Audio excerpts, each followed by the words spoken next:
काफ़ी परेशान लग रही थी, इसके फिजिकल टीचर ने भी मुझे बताया। तो आप कुछ बताएं कि घर में कुछ प्रॉब्लम है क्या, ये कि इतनी परेशान रहती है?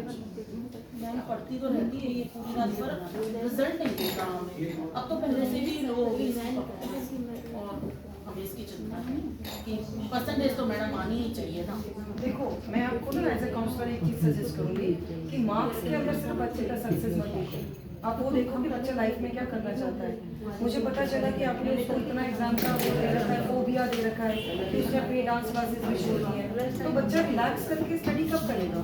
वो तो फिर टेंशन में ना, पहले उसको अपनी टेंशन, फिर आपको वो करने की टेंशन कि मेरे पेरेंट्स क्या बोलेंगे। लेकिन मैम डांस तो वेट कर सकता है, मार्क्स वेट नहीं कर सकते।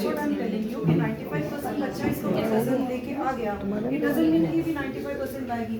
वो 95% पे रुका हुआ है, मान लो 90% लेके आ रही है और उसमें डांस में भी एक्सेल कर रही है, तो इसकी फील्ड ज़्यादा खुल रही है उस बच्चे